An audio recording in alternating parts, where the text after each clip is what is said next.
मेरे प्रिय, आज की संध्या में आपका बहुत बहुत स्वागत।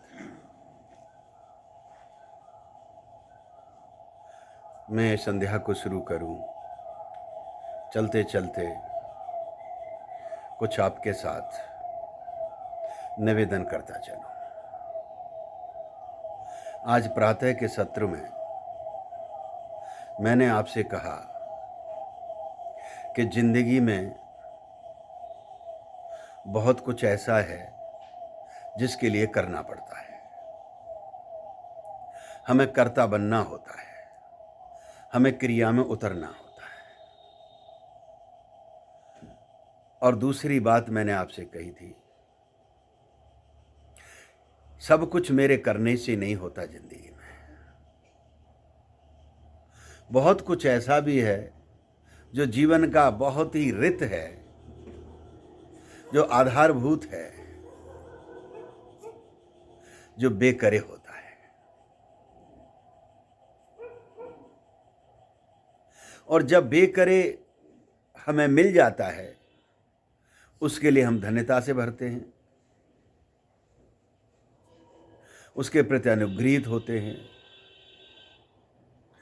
जो मिल जाता है, बहुत से लोग अहंकार से भरते हैं, छाती फुलाते हैं, लेकिन कुछ हैं जो अनुग्रहित होते हैं और कहते हैं ये सब तेरी कृपा है, तेरी मेहरबानी है, ये मेरे श्रम का प्रतिफल नहीं है। वैसे भी जिंदगी में देखा जाए तो आदमी सुबह से शाम तक बहुत कुछ करता है और बहुत चाहता है। जो चाहता है और जो करता है उसके अनुरूप क्या मिल जाता है? नहीं मिलता। और बहुत ऐसे हैं, चाहते भी नहीं है, करते भी नहीं है और मिल जाता है। इसलिए गुरुओं ने, संतों ने, फकीरों ने, बुद्धों ने कहा, वो तो जिसे चाहता है उसे वो नवाज देता है, जिसे वो चाहता है। और शायद यही एक वजह है कि हम उसके चाहने के घेरे में आ जाएं। जो वो चाहता है, ये बात कहने के लिए है। कोई ऐसा नहीं कि वो तुम्हें चाहता और मुझे नहीं चाहता, ऐसा नहीं है। ऐसा कोई आदमी भी नहीं बैठा है जो चाहना लिए बैठा है। यह तो एक ऐसे चित्त की दशा के लिए, ऐसी मन स्थिति के लिए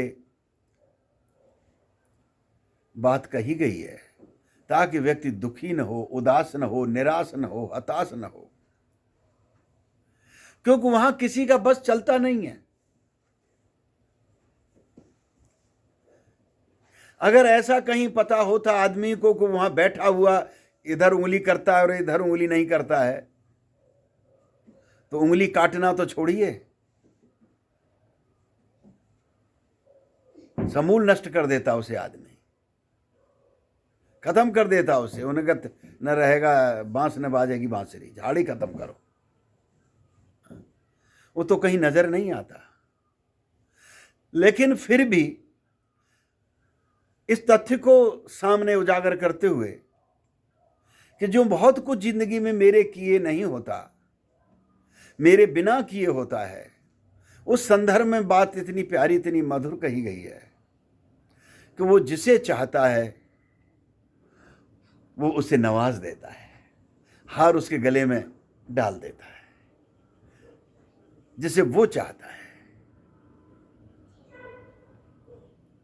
कितने साधु महात्मा तपस्या में लगे रहते हैं उसे पाने के लिए। क्या सब पा लेते हैं उसे? सब जान लेते हैं उसे? नहीं जान पाते, भटकते रहते हैं ताज उम्र भर। वो आपने एक गेम देखा होगा, ये सनद बताएंगे, मैं तो पिक्चरों में ही देखा हूं, हकीकत में मैंने नहीं देखा।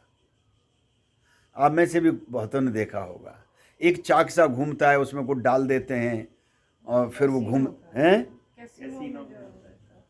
कैसीनो, अच्छा, वो एक गेम ही तो है ना वो, हाँ गेम है, उसमें डाल देते हैं और कोई पर्टिकुलर पॉइंट होता है कि उसे वहाँ रुकना चाहिए, और जब वहाँ पॉइंट बनाया जाता है जहाँ रुक जाता है, आदमी की हार जीत शायद उसी से जुड़ी हुई है, उसी में जुड़ी हुई है।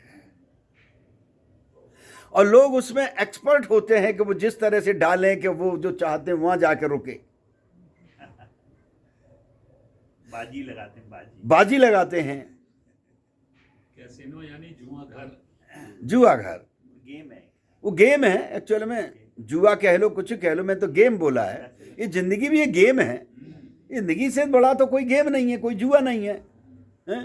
पैदा होने से लेकर मृत्यु तक आदमी जुआ ही जुआ खेलता रहता है। कितनी बार आप देखो कि हम अपने को समझाते हैं, कितनी बार हम अपने को तैयार करते हैं, ना ना ना कोई बात नहीं, चलो देखेंगे, कर ही लेते हैं, शादी एक जुआ हैं? पत्नी कहती है इतना आप खर्चा कर रहे हो, अगर नहीं लौटा तो, उन्होंने कहा लगाएंगे नहीं तो पता क्या चलेगा, देख लेते हैं।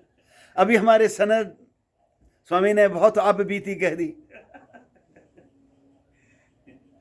कि शादी भी तो एक जुआ है। सर सबसे बड़ा लाइफ। अब ये पूछो इन लोगों से, वो तुम्हारे लिए जुआ है कि जो दूसरा के घर आती है छोड़ के सबको, जो उसके लिए जुआ है? दोनों के लिए। और फिर भी देखो निकल गए, यानी दोनों के लिए। अरे दाव पे तुम लगा रहे हो अपने को कि दाव पे वो लगा रही है? अननोन आदमी के पास आ रही है वो, पता नहीं कल उसका फ्यूचर क्या होगा क्या नहीं होगा, लेकिन वो मस्त ये भी तुम्हें दुख है इस बात का कि मस्त क्यों है, यानी उसे मस्त भी रहने नहीं देना चाहते हो, तो तुम आखिरकार चाहते क्या हो?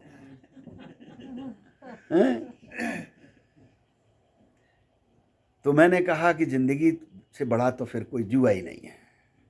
जुआ का मतलब है जोखिम, जुआ का मतलब है जोखिम, उद्यम करना।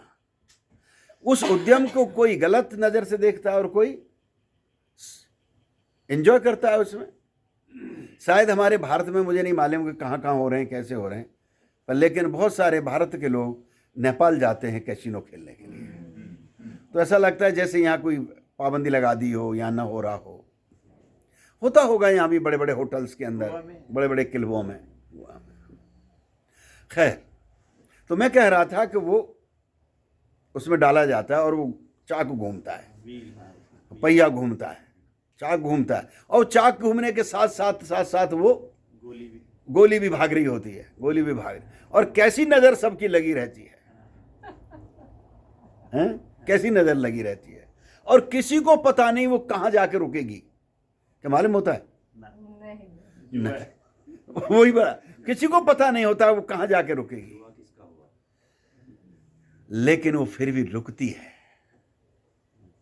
हैं? परिणाम आता है, फिर भी रुकती है, परिणाम तो आता है ना। कोई तो हारता है, कोई तो जीतता है ना।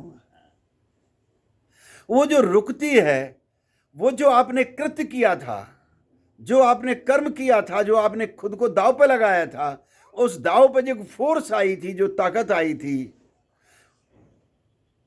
वही आपको नवाजती है। बस इतनी सी भर बात आपसे कह रहा हूं कि जो जिसे वो चाहता है वो खुशियों से, सौगात से, उपहारों से वो उसे नवाज देता है। इसलिए कुछ जानकारों ने, समझदारों और ज्ञानियों ने कहा, भैया जिंदगी तो एक गिफ्ट है, उपहार है।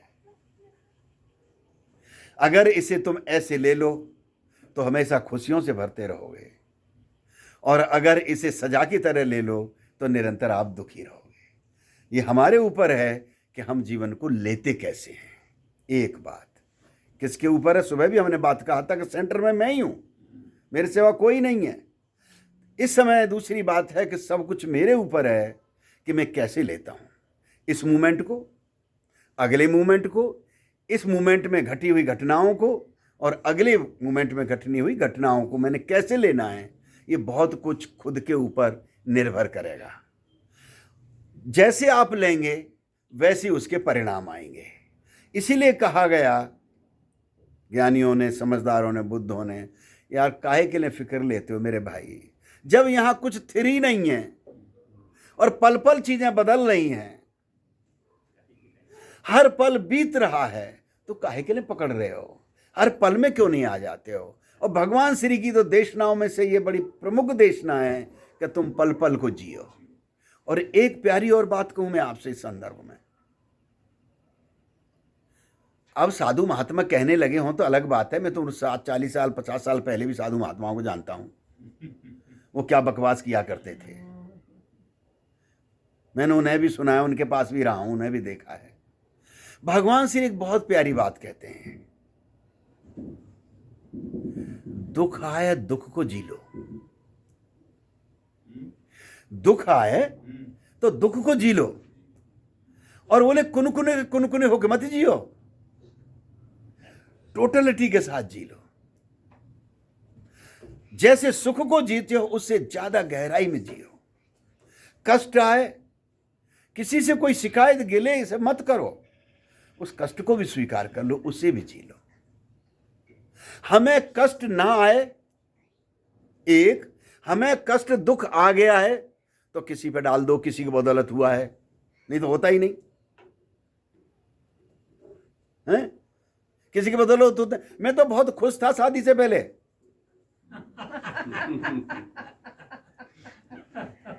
जो तू कहती है कि मैं हर वक्त मुंह लटकाए रहता हूं, ये सब तेरी बदौलत है, दूसरे पे डाल दिया। जब हम दूसरे पे डालते चले जाएंगे तो आप सोचो कहां से खुशियां आप पालोगे, कहां से आप सुख पालेंगे, बड़ा मुश्किल है। तो हम दूसरों पर बहुत आसानी से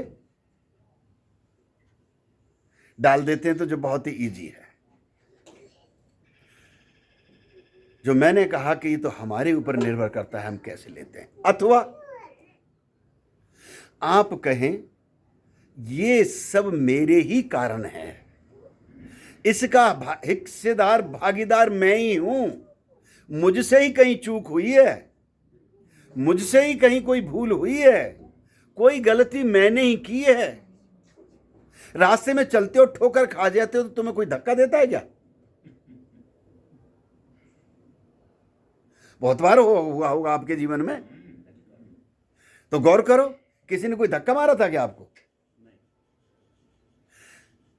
बहुत बार ऐसा होगा कि आप गिरे होंगे और कोई उठाने भी ना आया होगा आपको,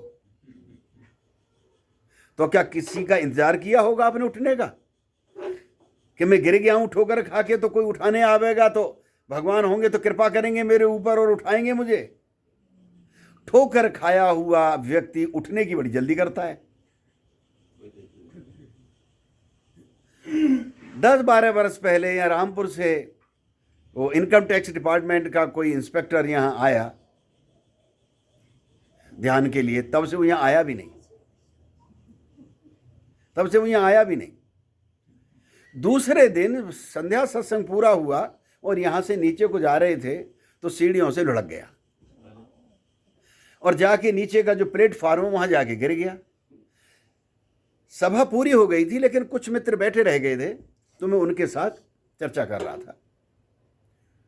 जैसे सभा पूरी हो तो कोई आप में से जल्दी उठ के चल देवे, ऐसे जल्दी उठ के चला गया वो, नीचे लुढ़क गया और मुझे आभास हो गया कि ये की बंदा है जो गया है वो लुढ़क गया, नीचे गिर गया। आप आश्चर्य करेंगे, मैं यहां बैठा हूं, मुझे एहसास हो गया, जो और भी थे उनको भी एहसास हो गया, उन्होंने भी कहा कि लगता है कोई गिर गया। अब यहां से जाने में मुझे कुछ देर लगेगी या किसी को तो देर लगेगी, तो मैंने कहा हाँ भाई गिर गया, लगता है वही गिर गए जो यहां से गए थे। ध्यान मंदिर से बाहर का दरवाजा खोला, निकला, वहां जाके खड़ा हुआ तो व्यक्ति उसी स्थिति में पड़ा हुआ है। कोई आए वहाँ पे कुछ बात तो है उस पॉइंट में, ऐसा लग रहा है कई घटनाएं हुई है वहाँ पे कुछ है, देखना पड़ेगा। और वो इंतजार कर रहा है कि कोई आए और मुझे उठाए। जब मैंने वहां जाके आभास कर लिया कि इंतजार कर रहा है, तो मैं और खड़ा हो गया, जो मेरे साथ गए थे देखने के, मैं उन्हें भी खड़ा कर लिया। अब वो ऐसे देख रहा है कि हम जैसे कितना गुनाह कर रहे हैं। जब हमने महसूस कर लिया ये तो जान के पड़ा हुआ है, उठ नहीं रहा, इंतजार कर रहा है कि कोई मुझे उठाए, तो हम वहां से लौट आए।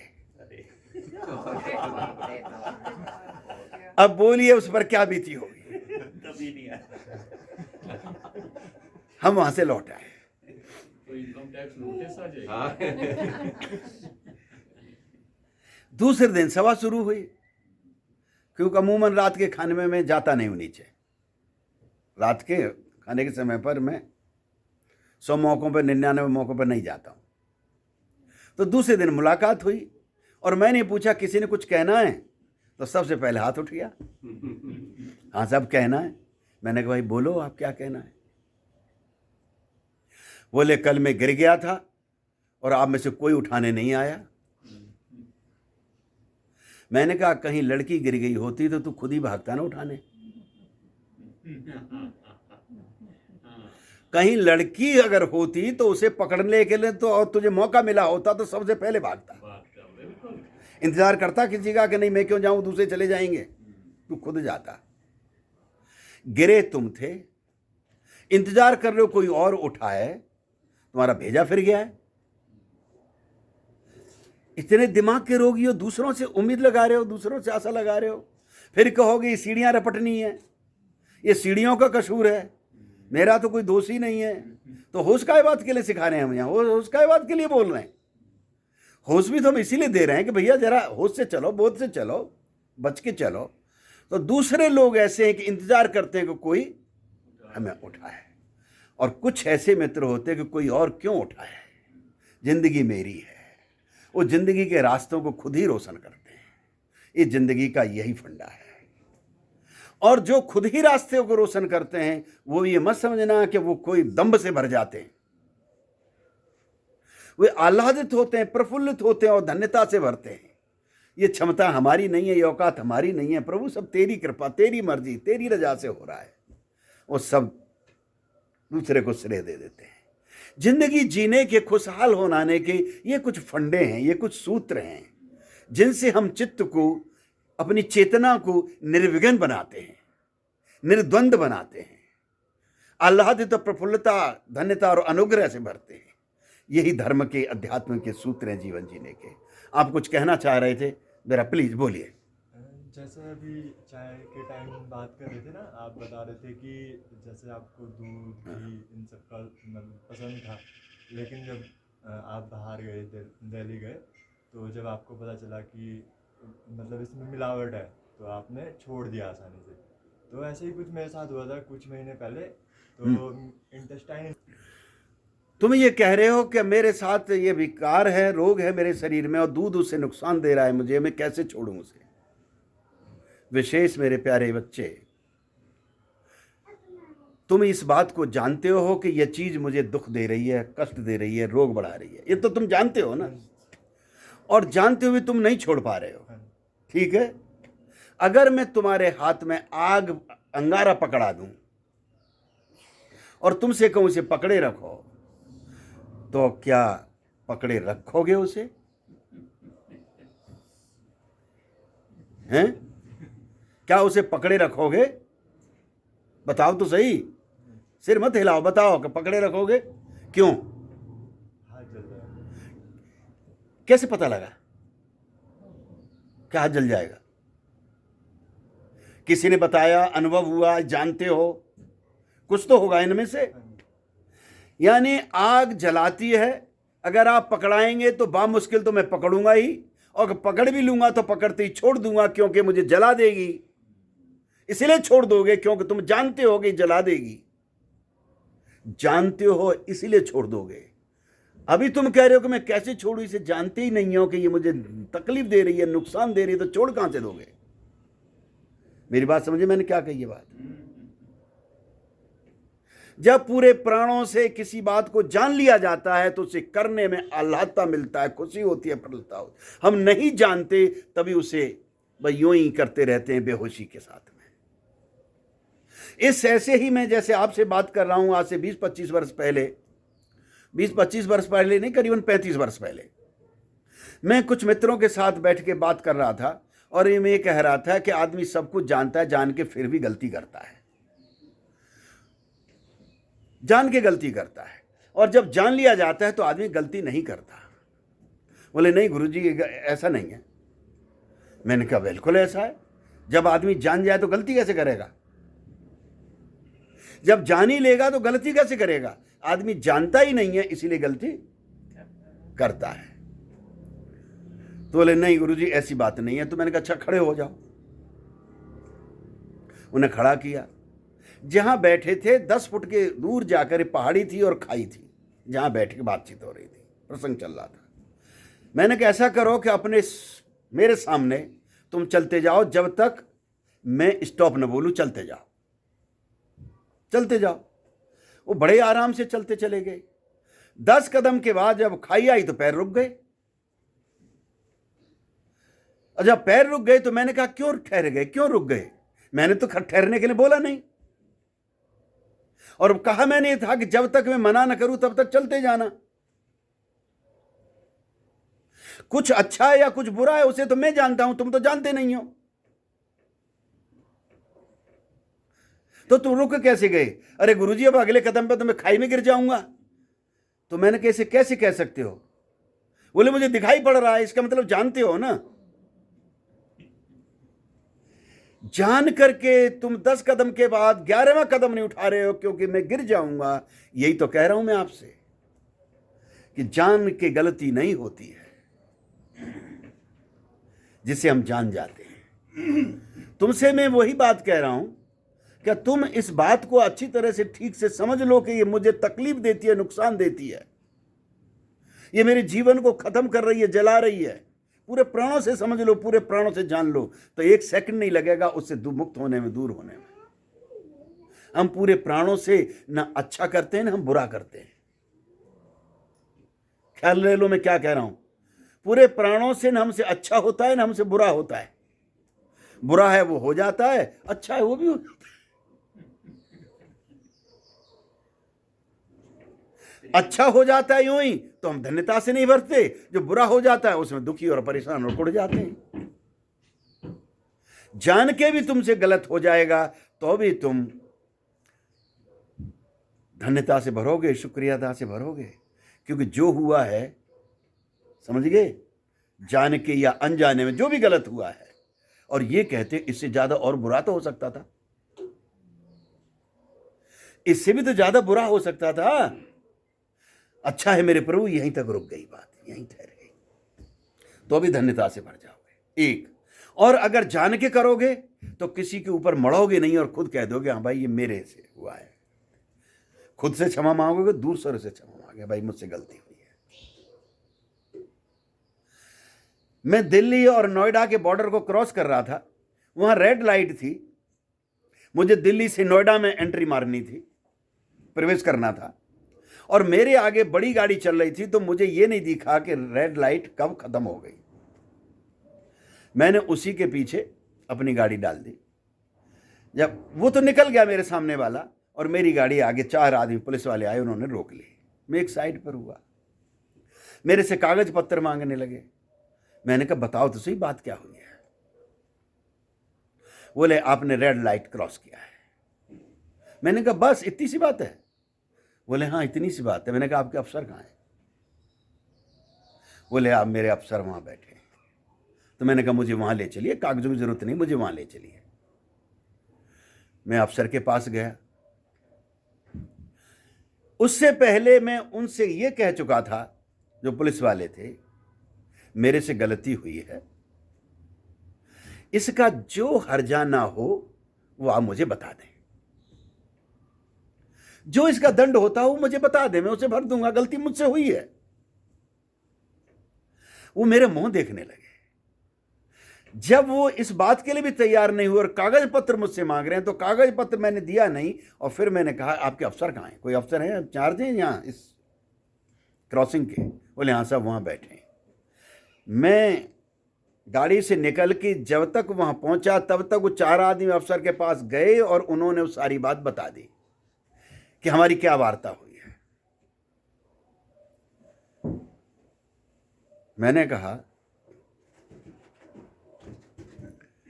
इस तरह से कुछ हुआ है, परंतु ये मैंने जान के नहीं किया, मुझसे जान के नहीं हुआ। मैंने जान के कोई गलती, इरादतन गलती नहीं की है, ये कुछ भूलवश हो गया है। अगर इसका कुछ पनिशमेंट है तो वो मुझे आप दे दो, मुझे मंजूर है, स्वीकार है। वो इंस्पेक्टर, वो जो इंचार्ज था, मेरे मुंह की तरफ देखे और उसने 2 बातें पूछी, आप हो कहां से? मैंने कहा मैं ऐसे ऐसे हूं। और दूसरी बात पूछी, आप करते क्या हैं? तो मैं थोड़ा सकुचा गया बताने में। बोले आप कैसे चुप हो गए? मैंने कहा क्या बताऊं मैं, आप क्या करता हूं? सच्चाई ये मैं कुछ करता ही नहीं हूं,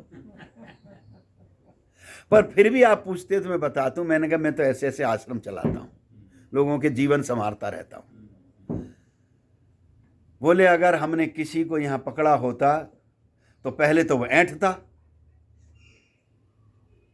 फिर हमें अपना रुतबा दिखाता, फिर वो फोन करता। इतनी सहजता से आपने ये बात स्वीकार कर ली, ये तो हमारे सीखने के लिए पाठ दे गए आप कि मैंने जान के गलती नहीं की है, हो गई है, फिर भी आपका जो बनता हो अब मैं उसको स्वीकार करता। दोनों हाथ जोड़े, उसने कहा महाराज अब आप जाओ, हमें आपने दे दिया जो देना था। तो मेरी बात समझे मैं क्या कह रहा हूं? अगर व्यक्ति गलती भी करे और गलती का बोध हो जाए तो अभी वो क्षमा प्रार्थी हो जाता है, स्वीकार कर लेता है कि हाँ जी मुझसे गलती हुई है। एक और जान के करते रहो, बार बार करते रहो, बार बार करते रहो, तो भगवान श्री तो फिर उसे गधा कहते हैं। भगवान श्री उसे गधा कहते हैं। तुम्हें मालूम है कि ये तकलीफ पहुंचा रहा है, मुझे कष्ट मिल रहा है इससे, और फिर भी बार बार वही किए चले जा रहे हो, तो तुमसे ज्यादा तो अनपढ़ गंवार बुद्धू कोई है नहीं है? मतलब अगर छोड़ना चाहूँ चाय को, मतलब या तो फिर मैंने बात जो है दूध की है, चाय की नहीं की। चाय तुम्हें नुकसान नहीं पहुंचाएगी, बता दे रहा हूं। तुम्हें दूध नुकसान पहुंचा रहा है, चाय नहीं नुकसान पहुंचा रही है। चाय तत्व अगर इतना नुकसानदेह होता, सुन लीजिए मेरी बात, तो अंग्रेजों का तो वो पसंदीदा रहा है पे, आज भी पीते हैं वे लोग। नेपाल पूरे में आप घूमे आओ, कोई दूध की चाय नहीं पीता। तो भाई तुम गए थे, हम लोग गए थे वहां, कोई दूध की चाय मिल रही थी? कोई दूध की चाय नहीं पीता पूरा नेपाल। लेकिन चाय का हम काढ़ा बना के पीते हैं, यानी उसमें जितनी गंदगी है वो सब निचुड़ के आ जाए। हम चाय नहीं पीते, हम गंदगी पीते हैं। एक तो मार्केट में चाय नहीं है, समझ लें बहुत अच्छी तरह से। पहले तो मार्केट में चाय ही नहीं है, वो केमिकल है। जैसे हम चाय पीते हैं, थोड़ा बहुत एसेंस उसके अंदर डाला जाता है। जो बढ़िया बागानों की चाय वो तो हम तक पहुंचती ही नहीं है। और अगर बड़े बड़े मॉल्स में आप जाओ और उस चाय की कीमत देखो तो आपके माथा ठनक जाएगा। ग्रेडिंग होके आती है, ग्रेडिंग। हाँ, इतनी महंगी चाय है। आम सब बाजार में वो चाय नहीं है, वो केमिकल है सारा का सारा। अब उसे भी इतना औटा के पिएंगे आप, खौला के पिएंगे आप, कि जो उसका जितना तत्व खराब है वो भी आपके पास आ जाए, तो कैसे आप स्वस्थ रह जाएंगे? चाय पीने वालों की सबसे तो पहले भूख मरती है, क्योंकि उसमें एक तत्व है टैनिन, उसमें टैनिन है, और टैनिन आता है चमड़ा रंगने के काम में। टैनिन का काम क्या है? चमड़ा रंगने के कामों में आता है। कानपुर में जाओ, कानपुर की तमाम फैक्ट्रियों से, चाय की फैक्ट्रियों में वो बुरादा आ रहा है उसका, चाय का, उसका तो चमड़े का, और वही टुकड़े टुकड़े टुकड़े बना के उसी तरह से उसमें डाल दिया जाता है कि उससे रंग आता है। अब इतना खौला के उसे उबाल के पियोगे तो क्या हाल होगा सर, और उसमें ऊपर से दूध डाल दोगे। इतना भयानक केमिकल रिएक्शन होता है कि हमारे शरीर में बहुत नुकसान देता है। इसलिए आप चाय पिए। तो मैं आज सुबह कह रहा था कि चीनी उबाल लीजिए, जिन्हें दूध भी डालना है दूध भी उबाल लीजिए, पानी उबाल लीजिए सब चीज़ों का। अदरक डाल लीजिए, लौंग डाल लीजिए, काली मिर्च डाल दीजिए, दालचीनी डाल लीजिए, अदरक डाल दीजिए, उसमें उबाल लीजिए अच्छी तरह से। उबालने के बाद छलनी में थोड़ी चुटकी भर चाय की पत्ती डालिए और ऊपर से पानी डाल दीजिए, आपको बिल्कुल नुकसान नहीं करेगी। बेहतर होगा दूध न डालें, क्योंकि दूध है नहीं आज के समय में। आप इस तरह से चाय पीजिए, आपको रत्ती में नुकसान नहीं पिएगी। हाँ, लेकिन इसी चाय को आप घंटे घंटे पर बाद पीते चले जाएंगे तो ये भी जहर बन जाएगा आपके लिए, क्योंकि एक तत्व को बहुत ज्यादा में डाल रहे हैं आप मात्रा में। तो ये हमारे ऊपर निर्भर करता है कि हम किस तरीके से अपने को स्वस्थ रखना चाहते हैं, निरोग बनाना चाहते हैं, निर्विचार चैतन्य में प्रवेश करना चाहते हैं, निर्द्वंद होकर जीना चाहते हैं, खुशहाल होकर जीना चाहते हैं। ये हमारे ऊपर निर्भर करता है, वो रास्ता कौन सा आप चुनते हैं। तो आज की संध्या में आपके लिए यही है कि हम रास्ते का इसमें एक निवेदन और है ना, जैसे आपका मेडिकल फील्ड में भी एक्सपर्टीज रहा है, तो एक सेशन ऐसा चले 1-1.5 घंटे का, थोड़ा सा क्या दिनचर्या होनी चाहिए, क्या खान पान, कल रखते हैं जी, एक ठीक ऐसा है। रखिए, वो थोड़ा जो भी आप चुनाव कर लेंगे, 11 बजे का चुनाव करेंगे, 11 बजे समय होता वो है, याद भी रहेगा। अच्छा रहेगा। हैं 11 बजे का कल वही रखते हैं। बहुत अच्छी बात कही आपने, बिल्कुल बिल्कुल, बहुत बढ़िया। क्योंकि मैं इतने वर्षों से जी रहा हूँ, मैं गाल नहीं बजा रहा हूँ आपके साथ। ज्ञान दान की बात है तो वो सब ऊपर से भी निकल, उसमें तो आनंद आता है, बाकी फिर वो निकल, ये चीज मैं आपके साथ गाल नहीं बजा रहा हूँ, ये चीजें मैं सब हम अपने अनुभव की आपके साथ जिंदगी को शेयर कर रहा हूँ, जो मैं जीता आ रहा हूँ इतने समय से, अलग अलग डायमेंशन है। जो छोटी उम्र में मुझे मिला और मैंने अलग अलग तरीके से जीवन को जाना है और उसे जिया है। मैं कोई एक जगह पर नहीं खड़ा रहा हूँ, एक ही को चीज को पकड़ के नहीं रहा हूँ। तो बहुत अच्छा है, कल 11 बजे बात करेंगे, ठीक है। तो अभी इस समय संध्या में प्रवेश करते हैं, ठीक है। वेलकम। जप आद सच जुगाद सच, आद सच जुगाद सच, है भी सच ना